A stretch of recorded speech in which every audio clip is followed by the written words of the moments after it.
keyakinan seyakin-yakinnya, karena saya ikut bareng belajar dengan Bapak Ibu bagaimana mengimplementasikan kurtilas. Bapak Ibu sudah selesai melaksanakan kurtilas? Belum. Kalau saya vonis belum.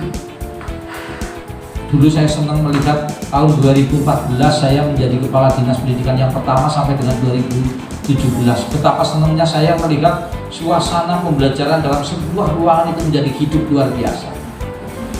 Tapi mensedelatok, bergue pada leren bosen. Kembali kepada model biasa klasikal seperti ini. Anak-anak kita menjadi pendengar yang setia. Bapak Ibu sing ngetepres ora karu-karuan nanti kesel. Itu. Dulu kan kelas ini menjadi berapa kelompok coba? Meja ditariki, digawe nang kono kelompok sini, kelompok sana, kelompok sana, kelompok sana. Setiap sudut dibikin kelompok. Awal kurtilas 2014 dilaksanakan seperti itu Bapak Ibu. Kebetulan saya jadi kepala dinas dan tidak hafal persis siapa. Tapi kesini masih jalan seperti itu? Tidak. Bapak Ibu konsistensinya hilang. Akhirnya kembali lagi. Model pembelajaran klasikal. Anak-anak kita dipaksa untuk mempunyai pemikiran yang sama, mempunyai ide yang sama, mempunyai jawaban yang sama, yang dipaksa oleh Bapak Ibu. Karena Bapak Ibu senangnya maksa. Ya. Iya, Bapak Ibu itu tukang maksa. Kenapa saya katakan maksa seperti itu? Ya coba Bapak Ibu, guru matematika yang dicum, ada guru matematiknya? Bagus, Bapak Ibu. Go, jenengan gawe soal. Tidak usah berbicara ANBK. Saya malah mumet. Asesmen nasional berbasis komputer. Bapak Ibu sing dadi wali kelas dadi gurune mumet apa apalagi saya. Saya nunggu awal isi PJ. Jadi kepala dinas pendidikan dalam ANBK. Aduh, ANBK kok jadi pola pikirnya sudah berubah temen ya. Gawe soal kok saya kain tidak seperti yang biasa Bapak Ibu lakukan. Guru matematika senangnya kan jebak wong. Termasuk guru yang lain dan itu tukang jebak. Ya. Kenapa saya katakan tukang jebak? Bisa ngerti Bapak Ibu, ketika evaluasi terhadap anak didik kita, jawabannya mesti jitok bukan? Setiap soal hanya ada satu jawaban. Pol boleh jawaban A dan B betul. Pol boleh loh. Sudah katakan seperti itu apa coba? Wis kena. Jawabannya siji, kenapa harus diberikan choice sampai dengan 4 sampai dengan 5? Kalau tidak itu mesti salah. Sama saya katakan guru matematika. Wis ngerti 10 ditambah 10 sama dengan 20, nek ora 20 mesti salah. Nggih napa nggih? Iya. Kemarin di ANBK seperti itu. Tidak diberikan keleluasaan kepada anak untuk mengeksplor kemampuannya, mengeksplor daya ingatnya, mengeksplor kreativitasnya. 20 sama dengan titik-titik ditambah titik-titik. Sekelas ini akan berbeda semua bisa jawabannya. Iya Pak ya? Coba. Itu kan jadi sesuatu yang biasanya dilakukan Bapak Ibu seperti itu. Menjebak. Sekarang tidak. Diberi kesempatan yang namanya goalnya sama. Ini tidak usah berbicara profil pelajar Pancasila, nggak usah lah. Terlalu jauh itu. Jadi cita-cita profil pelajar Pancasila itu seperti apa, goalnya itu toh sama. Guru matematika hanya mencari goalnya adalah 20, menjawabannya 20. Tapi demikian senangnya 10 ditambah 10 sama dengan titik-titik 20. Bagian apa? Bagian ngoreksinya gampang. Bapak Ibu hanya selembar kertas dibolongi nganggo rokoke bapake ibu-ibune nggih. Nek ora obat nyamuk dibolongi tempelaken wis bener. Tidak kelihatan di lingkaran itu mesti salah. Iya Pak ya? Iya. Coba sekarang Bapak Ibu gelem gawe soal atau gawe lembar jawaban ketika ditanyakan 20 sama dengan titik-titik ditambah titik-titik. Bapak Ibu gelem gawe seperti itu? Ya repot mengkone. Berapa puluh jawaban yang bisa dieksplor dari anak-anak kita ketika berbicara 20 sama dengan titik-titik ditambah titik-titik. Ada berapa puluh coba? Berapa Bu? Guru matematika jajal pira? 1 ditambah 19 ya 20. Nyong ora seneng Pak Kriswanto senengnya 1 ditambah 19, nyong senengnya 19 ditambah 1. Coba. Nah, Bapak Ibu gelem gawe jawaban nanti 42 bolongan siji. satu soal gawe bolongan nanti 40 loro. Nggak mungkin mau Bapak Ibu. Tapi itu kreativitas yang harus dikembangkan kepada anak-anak kita. Harus dikembangkan kepada anak-anak kita. Untuk bisa melaksanakan itu Bapak Ibu, ini cita-citanya kurikulum Merdeka. Bapak Ibu, sesuai dengan peraturan Menteri Pendidikan dan Kebudayaan nomor 56 tahun 2022.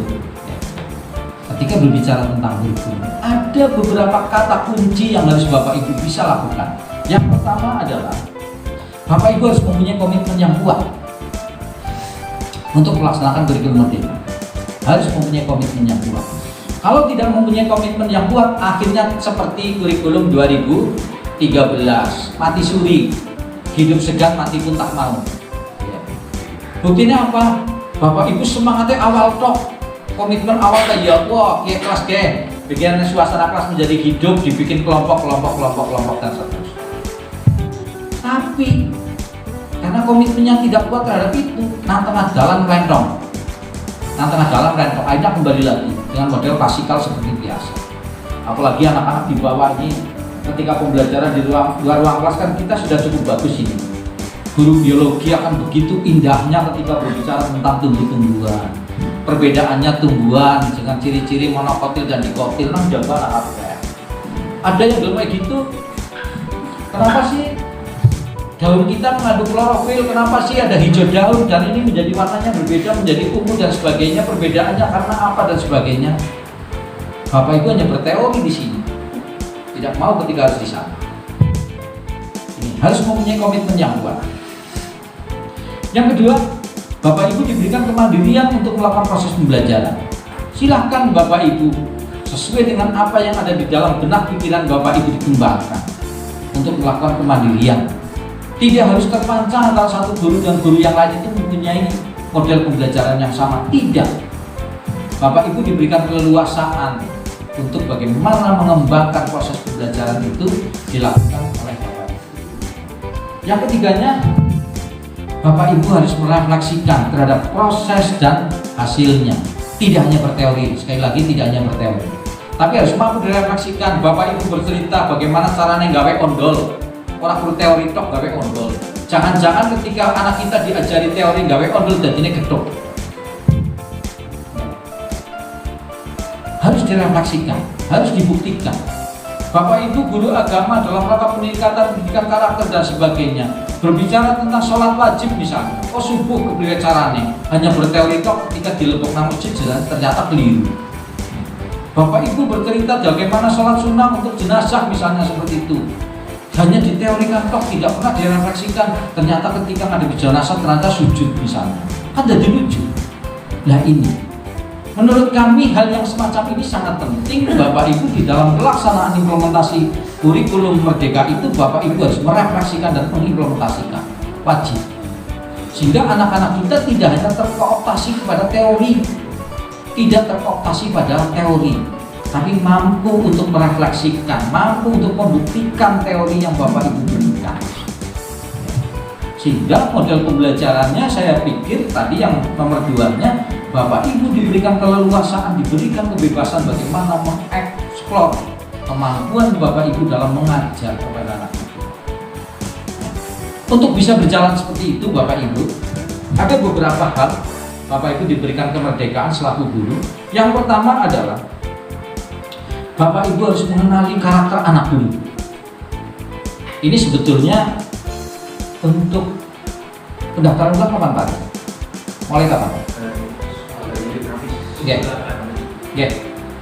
Ini sebetulnya kalau menurut saya menjadi momen yang sangat bagus bagi teman-teman guru kelas 1 utamanya yang mapelnya di kelas 7, berkembang di kelas 7. Ini momen yang penting, momen yang bagus. Karena apa? Dalam rangka bagaimana Bapak Ibu mengenali karakter anak-anak itu sendiri, agar Bapak Ibu mampu mengenali karakter anak-anak itu sendiri. Ini sebagai forum untuk bagaimana Bapak Ibu memetakan anak-anak kita. Pertama mungkin bisa melalui angket. Bisa dilakukan melalui angket, misalnya ditanyakan bagaimana kebiasaan anak-anak itu ketika di rumah, ketika di sekolah SD, Bapak Ibu pangapunten putrane jenengan senenge napa, hobine napa? Oh, anak ini senenge hobine voli. Oh, ini anak ini senenge nari. Oh, anak ini senenge nyanyi dan sebagainya. Itu bisa dieksplor. Sehingga pada saat Bapak Ibu melaksanakan proses pembelajaran yang seperti saya katakan, Bapak Ibu harus mengenali karakter anak-anak itu harus dipetakan betul. Oh, ini model bagaimana putra Bapak Ibu ketika belajar. Anak ibu nggak sinau senangnya kali nonton TV tapi gini enggak. Nek anak ibu kan boten, anak ibu kudu sinau kudu tanpa ada hambatan apapun, kudu jungkung sinau tok. Anak ibu senangnya nggak sinau nih kok sore. Sederenge maghrib, bar asar itu malah bocah nggak PR dan sebagainya. Kenali dulu karakter anak-anak itu sendiri sehingga Bapak Ibu pada saat melakukan proses pembelajaran dengan kurikulum merdeka bisa memetakan, harus bisa membedakan, jangan menyamaratakan, jangan diserabak ya. Dalam satu kelas anak-anak kita dianggapnya mempunyai kemampuan yang sama, mempunyai hobi yang sama, mempunyai karakteristik yang sama. Tidak bisa seperti itu. Tidak bisa seperti itu. Dan jangan khawatir Bapak Ibu, kalau kurikulum merdeka hanya berlaku 2 tahun, iya. Sampai dengan tahun ajaran 2024-2025, kurikulum merdeka akan digantikan oleh kurikulum nasional. Tapi kurikulum merdeka ini digunakan sebagai embrio lahirnya kurikulum nasional 2024-2025. Sehingga Bapak Ibu sekali lagi, Bapak Ibu harus memetakan terhadap kondisi anak-anak kita. Ini mumpung ada PPDB, daftar ulang kalau wong tuane takon, Bapak Ibu pangapunten putra jenengan senenge napa, hobine napa, senenge sinaune kados napa, modele teng omah kados pundi. Oh niki bocah kula angel banget lagi tentang napa-napa niku jenengan angel pol. Nanti Bapak Ibu ketika melakukan proses pembelajaran harus membedakan. Jangan seperti ayam nang kandang. Ya. Peternak ayam karena saya juga peternak ayam barang ya. Gambar akan jajal gelem ora gelem dipangane fur. Ya. Wis B11 ki ngomur semene gitu loh. Wis gelem ora gelem ki anu ketika ora seneng mangane kue, ya tetep dimbandingi kue. Sama ketika Bapak Ibu melakukan proses pembelajaran dalam model klasikal seperti ini, Bapak Ibu tahu metakna bocah-bocah? Tidak. Ki bocah seneng matematika dipaksa matematika, ki bocah seneng IPS paksa kudu IPS. Boleh ilmu-ilmu dasar wajib diajarkan wajib. Tapi harus mampu Bapak Ibu memetakan untuk anak-anak ini senang matematika itu caranya. Anak-anak ini sing ora senang IPS kudus dan iki senang IPS itu caranya. Ya, itu harus seperti itu. Yang keduanya ini yang dikatakan Bapak Ibu harus memahami betul strategi pembelajaran yang akan dilakukan. Di dalam kurikulum merdeka wajib Bapak Ibu harus mengenali strategi dengan pembelajaran setelah Bapak Ibu memetakan tadi anak-anak kita. Sehingga Bapak Ibu kesel pasti akan lebih capek karena harus memetakan itu tadi. Sing hobine meh pada, sing cara belajarnya hampir sama. Oh ini yang mempunyai kemampuan intelijensi yang lebih sama. Itu dipetakan dulu. Setelah dipetakan Bapak Ibu terapkan strategi pembelajarannya. Bapak Ibu saya katakan tadi seneng maksa. Ya. Loki bocah seneng diulang jenengan guru matematika niki ora seneng. Dipaksa bae kudu gelem ora gelem. Oke guru bahasa Indonesia. Ki anak sebetulnya tidak senang diulang guru ini. Karena apa? Bapak Ibu sekali lagi senangnya jadi tukang koreksi. Tapi nek koreksi pakai dewek biasanya angel. Ya, sulitnya di situ. Nek Bapak Ibu kon ngevaluasi pinrepol. Coba Bapak Ibu evaluasi terhadap muridnya. Tapi tidak pernah Bapak Ibu mengevaluasi dirinya sendiri. Nek bocah nang sekelas ki pada reang kabeh, sing domai sapa jejak? Muridé. Nek bocahan dolanan dewek pada dibilang dolanan dewek, sing domai sapa? Muridé lagi. Lagi-lagi muridnya. Tapi pernahkah Bapak Ibu merasa bahwa apa yang saya sampaikan kepada anak-anak ternyata anak-anak kelas seneng diajari dengan cara yang seperti itu? Ya. Bapak Ibu pernahkah berpikir bahwa saya dengan model pembelajaran seperti ini kayak bocah dan orang seneng? Walaupun rumah ngantuk, bosan ngantuk dan sebagainya. Bapak Ibu pernah mencari yang semacam itu? Ini yang harus dilakukan di dalam pelaksanaan atau implementasi kurikulum merdeka. Bapak Ibu pertama memetakan, keduanya Bapak Ibu menerapkan strategi pembelajaran, Bapak Ibu yang ketiganya adalah memahami materinya. Karena apa Bapak Ibu? Saya sering katakan anak-anak kita kemampuannya berbeda, sangat bervariatif, sehingga menunya pun harus berbeda. Agar kepengen bocah nanti rata dengan ini, ya harus ada pembeda. Oh ini mungkin lebih, saya harus lebih terhadap anak-anak ini. Oh ini cukup dengan seperti ini, karena kemampuan daya ingat dan sebagainya, daya nalarnya kuat. Secara psikologis mereka anak-anak juga mampu untuk mengimbangi apa yang saya sampaikan. Nah ini dengan strategi yang berbeda. Karena apa? Pada akhirnya Bapak Ibu, mereka harus mencapai ke sana, yaitu apa? KKM yang Bapak Ibu tetapkan. Bapak Ibu KKM sekelas iya sudah tetapkan pendidikan apa misalnya penjas misalnya, oh KKM-nya 76 misalnya. Apa ketika kurang dari itu dan itu tidak mampu. Padahal belum tentu.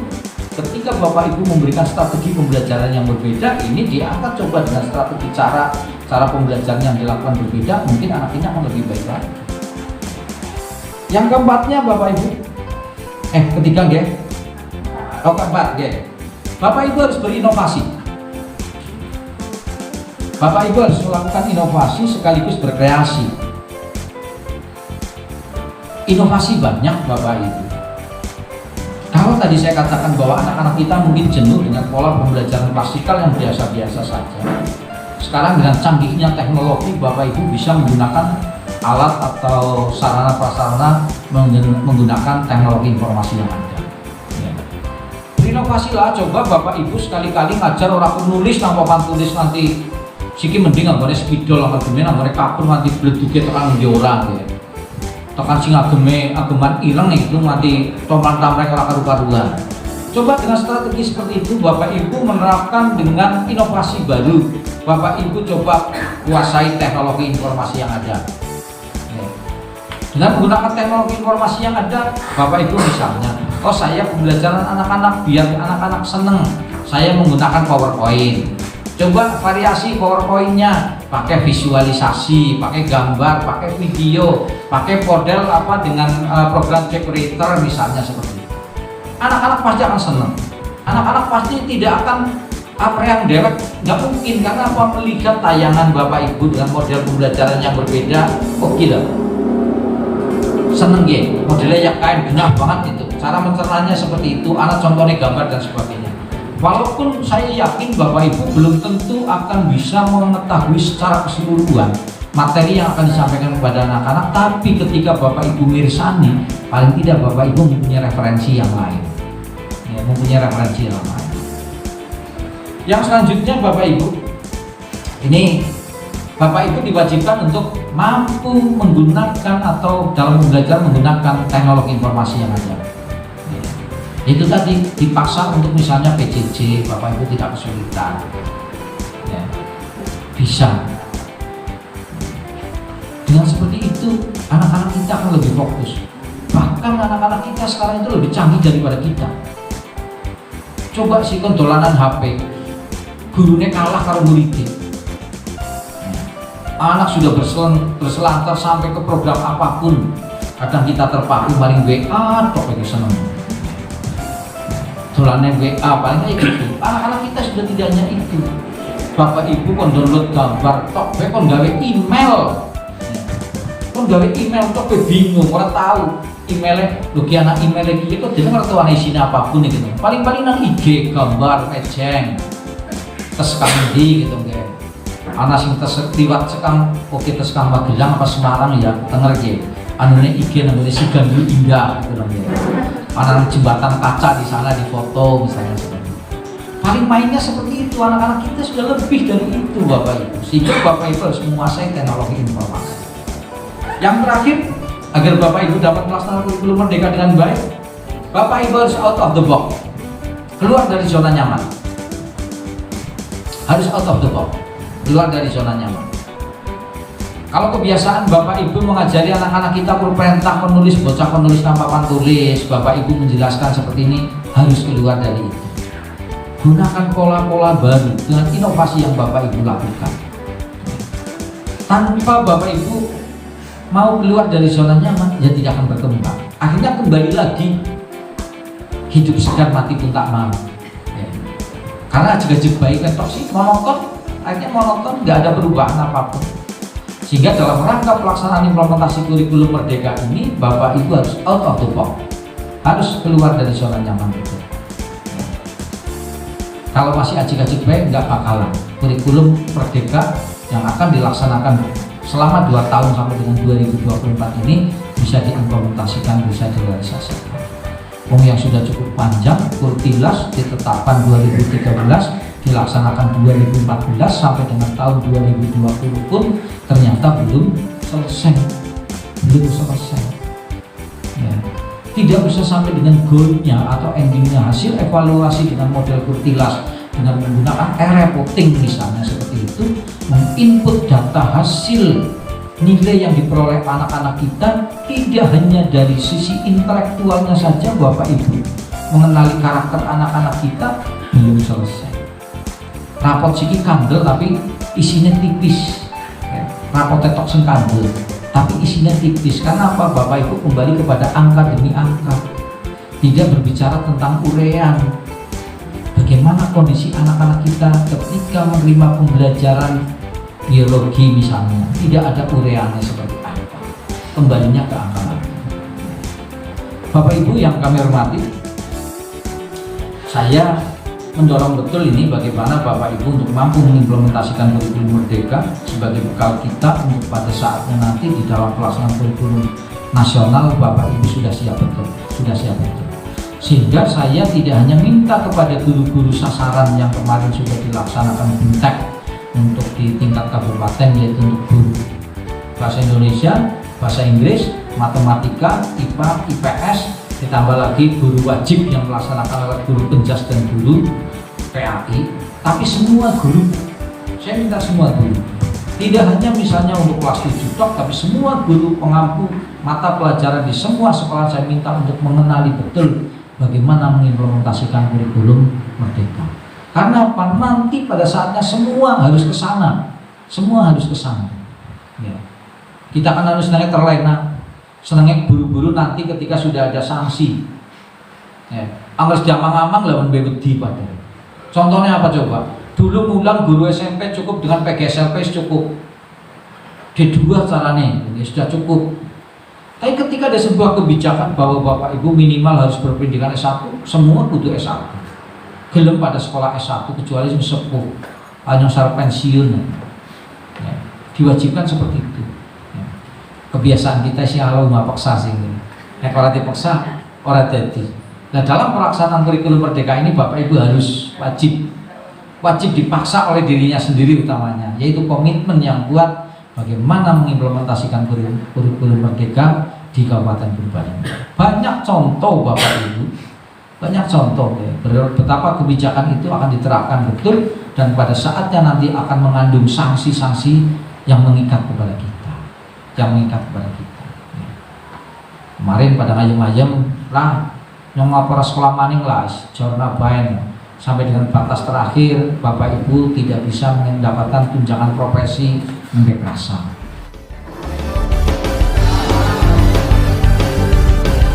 SMP Negeri 2 Bobotsari siap melaksanakan kurikulum Merdeka. Spend to Boss. Yes! Selama ini telah menghambat jiwa petua.